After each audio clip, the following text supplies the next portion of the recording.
दोस्तों नमस्कार। जय हिंद।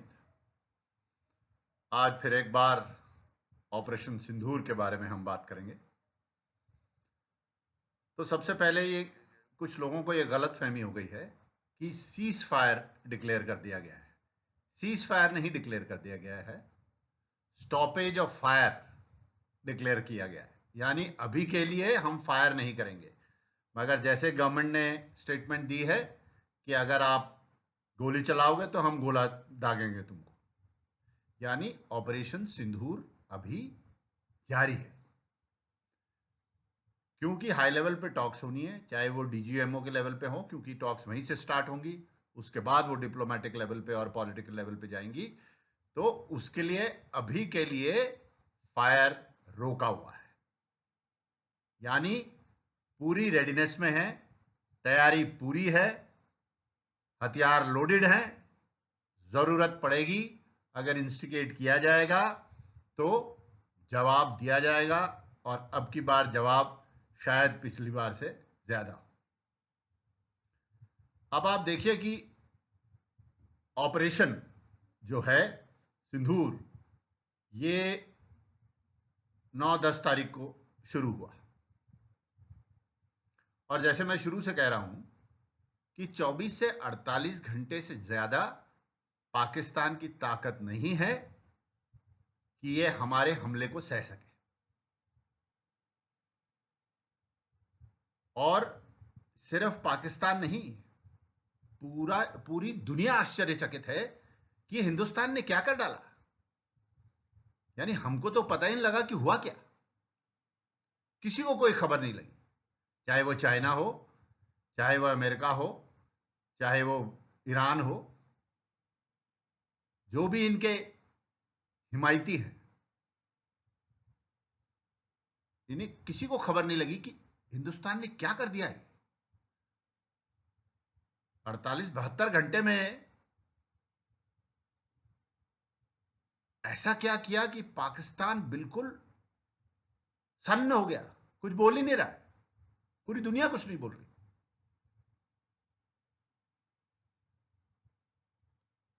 आप समझिए, मिलिट्री विक्ट्री तो है ही, मगर कितनी बड़ी साइकोलॉजिकल और पॉलिटिकल विक्ट्री है। और बहुत बड़ी विक्ट्री हमारे उन लोगों की है जो देश में हथियार बना रहे हैं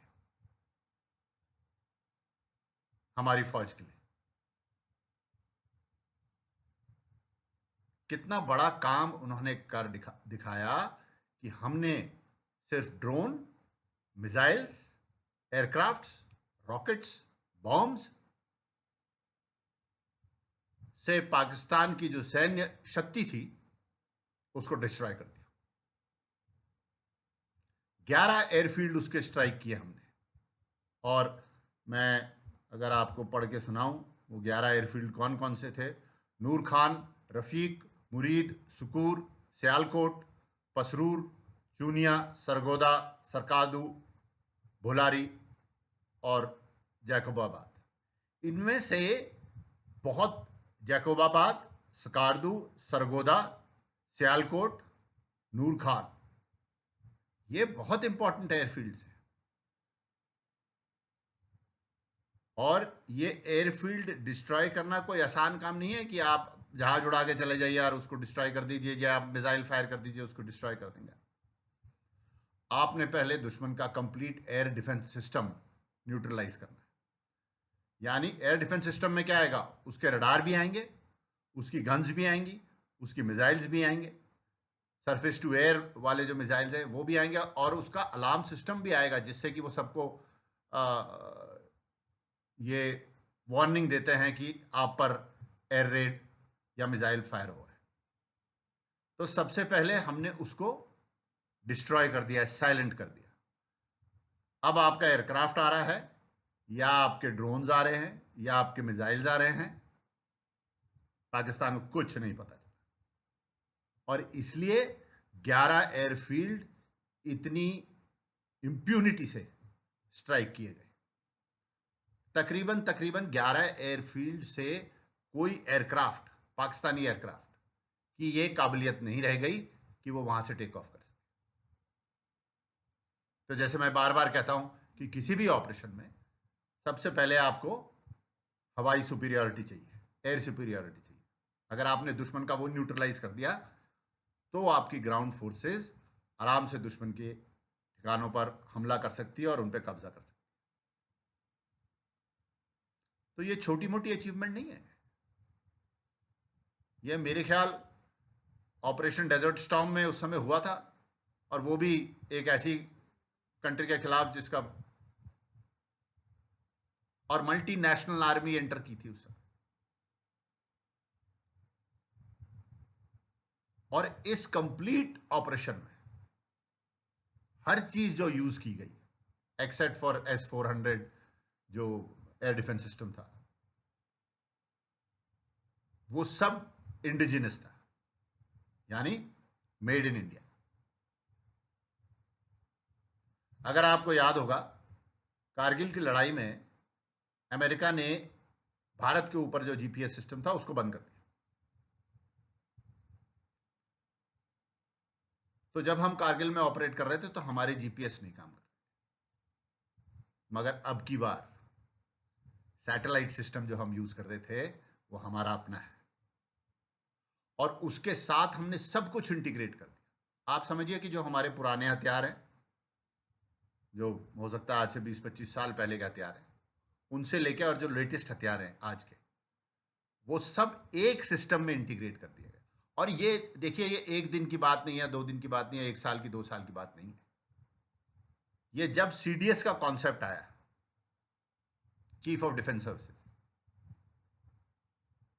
से लेकर आर्मी, नेवी, एयरफोर्स को इंटीग्रेट करना, उनमें सिनर्जी पैदा करना, ताकि वो एक साथ एक ऑपरेशनल प्लान के हिसाब से ऑपरेट कर सके।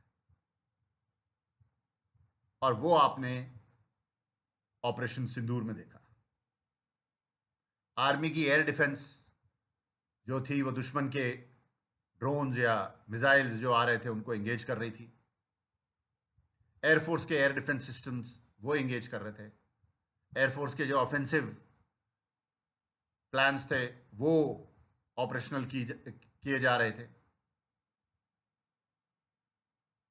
चाहे वो राफेल हो, चाहे वो मिग्स हो, चाहे वो जैगुअर्स हो, एवैक्स हो, सारे इंटीग्रेट। नेवी ने अपना रोल बहुत पहले शुरू कर दिया था।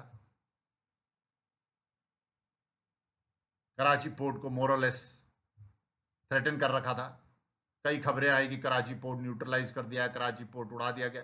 कुछ नहीं, ये तो हमारे टीवी चैनल वाले ये अपनी लड़ाई लड़ते रहते हैं। उसके बारे में मैं आपको बाद में बताऊंगा, ये अलग वॉरफेयर है इनका।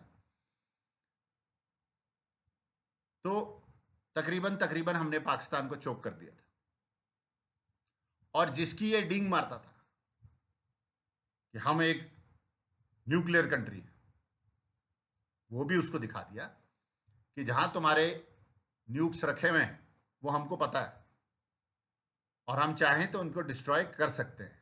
अब की बार हम सिर्फ तुमको एक हिंट दे रहे हैं कि ये लो, हम उसको हिट कर रहे हैं, मगर हम उसको अभी डिस्ट्रॉय नहीं करेंगे, मगर जरूरत पड़ी हम उसको डिस्ट्रॉय कर सकते हैं।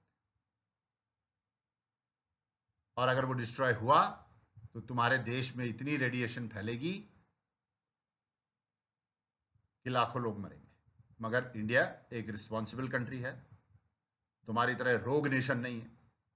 इसलिए हम सिर्फ तुमको बता रहे हैं कि हमारी काबिलियत क्या है, और जरूरत पड़ेगी तो हम उसको इस्तेमाल करें। तो एक बार फिर मैं आपको ये कहना चाहता हूं कि ऑपरेशन सिंदूर खत्म नहीं हुआ है। ऑपरेशन सिंदूर फेज 3 हो गया है। उसके बाद स्टॉपेज ऑफ फायर है। फिर एक बार सारे हथियार लोडेड हैं, सेना अपनी ऑपरेशनल ठिकानों पर है, सिर्फ एक हुक्म की जरूरत है और आगे ऑपरेशन स्टार्ट हो जाए। तो कोई भी जो आपको ये कह रहा है कि सीज फायर हो गया, सीज फायर में क्या मिला, हमें क्या हासिल हुआ, कहीं 71 वाली बात ना हो जाए, अभी उस स्टेज पर पहुंचे नहीं है। अभी मिलिट्री लेवल पे मीटिंग्स चल रही हैं, वहाँ से ये आगे जाएगा और सरकार उस पर डिसीजन लेगी। क्या लेगी क्या नहीं लेगी ये हम अभी से स्पेकुलेट नहीं कर सकते, ना हमें करना चाहिए। अब मैं आता हूँ ये जो हमारे टीवी चैनल चलते हैं, देखिए आपको ये समझना चाहिए कि ये जो टीवी चैनल है ये एक कमर्शियल वेंचर है। किसी भाई ने ये टीवी चैनल स्टार्ट किया है, बिजनेसमैन है, वो बिजनेस करना चाहता है। अब पहले तो 24 घंटे आपको न्यूज़ सुनानी है, ये एक बहुत बड़ी बात है। मतलब अब न्यूज़ पैदा करनी पड़ेगी, क्योंकि 24 घंटे तो न्यूज़, कोई नई न्यूज़ तो आ नहीं रही। तो उसी न्यूज़ को बार बार बोलना है अलग अलग तरीके से। वो टैलेंट है किसका? जो एंकर वहां बैठा है। तो एक ही बात हो रखी है, एक ट्रक एक कार से टकरा गया, 4 लोग मर गए। अब उसको आप किस तरीके से पेश करते हो? ट्रक वाले ने कार को, ये क्या न्यूज़ है? और दुख की बात यह है कि ऑपरेशन सिंदूर के दौरान कुछ ऐसे आर्मी ऑफिसर हैं वहां जो ड्रामा कर रहे हैं। ऐसा लग रहा है जैसे रामलीला में जोर जोर से बोलते हैं ना डायलॉग। हमारे ज़माने में उतने माइक और उतना सिस्टम डीजे वीजे होते नहीं थे, तो जोर जोर से डायलॉग बोलते थे। वैसे मार डालो फलाने को, गालियां दे रहे चैनल पे, और सीनियर आर्मी ऑफिसर है। मतलब आप क्या दिखाना चाह रहे हैं कि आर्मी ऑफिसर इस तरीके के होते हैं? ऑफिसर ने जेंटलमैन, हमको सिखाया जाता है हमारी ट्रेनिंग के दौरान कि आप ऑफिसर भी हैं और आप जेंटलमैन भी हैं। और आप ये नौटंकी कर रहे हैं यहाँ चैनल पे। हम वहां तक पहुंच जाएंगे, हम उतने हिस्से कर देंगे, हम हमारी फलाना कैपेबिलिटी, हम ये कर सकते हैं। अरे आपको डिफेंस एनालिस्ट की तरह बिठाया हो, या तो नीचे लिखाना चाहिए मेजर जनरल फलाना सिंह ड्रामा कंपनी, फिर ठीक है आप ड्रामा कर रहे हैं, बहुत अच्छी बात है। मगर आपके नीचे लिखा है डिफेंस एनालिस्ट। तो आपने एनालाइज करना है इस लड़ाई में क्या हो रहा है, किस लिए हो रहा है, आगे क्या क्या हो सकता है, क्या क्या ऑप्शन है। ऐसी एनालिसिस होता है। मार डालेंगे काट डालेंगे, मैंने इतने साल फौज में सर्विस करी, मैंने इनके साथ लड़ाई लड़ी, फलाना किया। अरे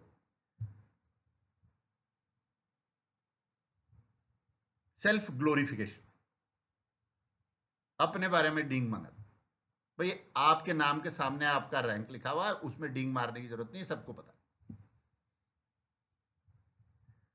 और ज्यादातर डींग वो मारता है जिसने किया कम होता है पर बोलता ज्यादा है।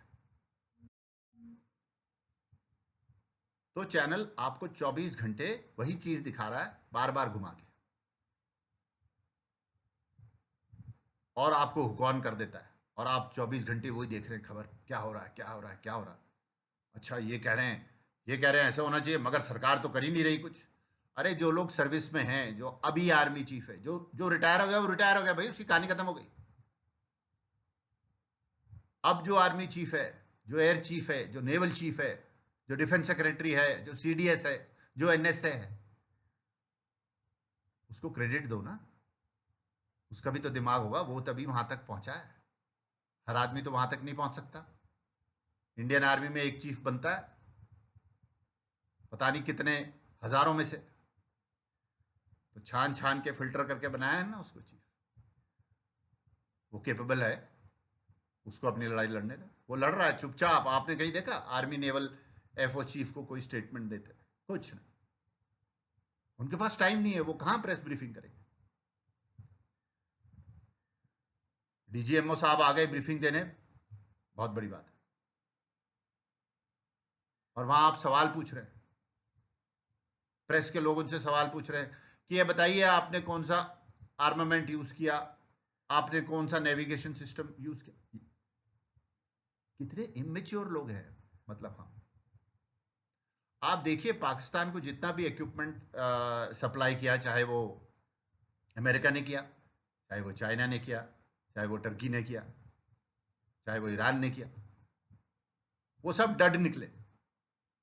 जो उनका पुराना कूड़ा काड़ा, जैसे हम अपने स्टोर रूम या कभी गराज को साफ करते तो उसमें से कूड़ा निकलता और फिर हम कबाड़ी को बेच देते, वैसे इन्होंने अपने वहाँ से सामान निकाला जो कबाड़ था, उसको पाकिस्तान को बेच दिया। एक करप्ट नेशन दूसरे करप्ट नेशन को सामान बेचता है।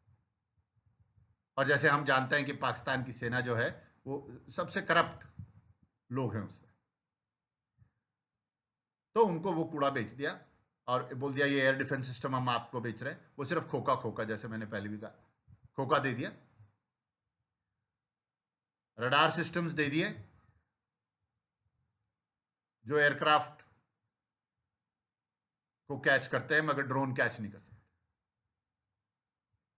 वो तो हमारे स्टेल्थ ड्रोन्स थे तो वैसे भी नहीं आते उनके रडार, मगर उदाहरण के तौर पे मिसाइल सिस्टम्स वो दे दिए जो इंटरसेप्ट हो गए।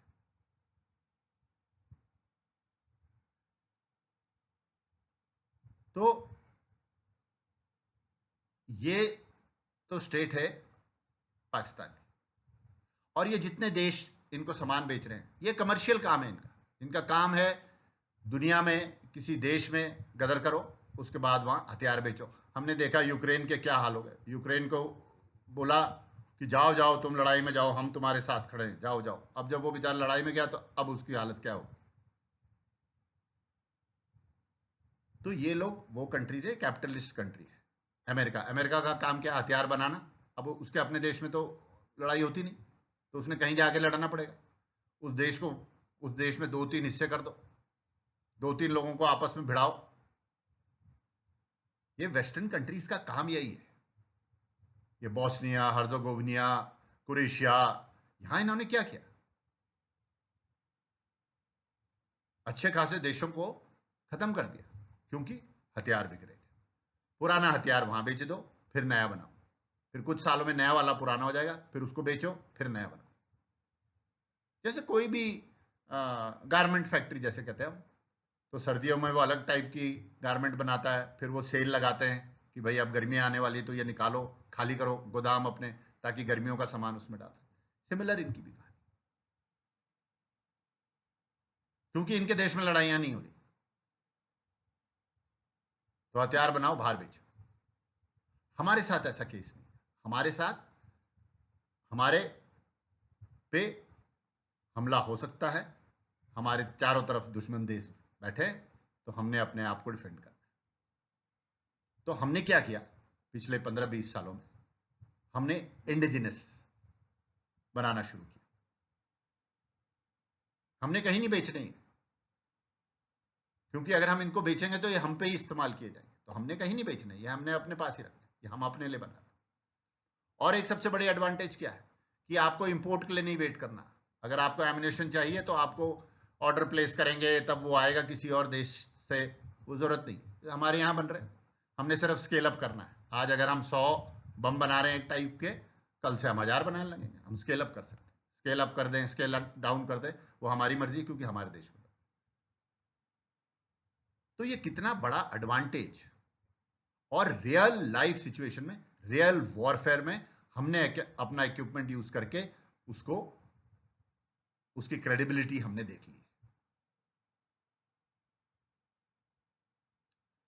तो इन लोगों से, इन लोगों की बात ना सुने जो आपसे कह रहे हैं कि सीज फायर में क्या शर्तें रखी, क्यों कर दिया सीज फायर,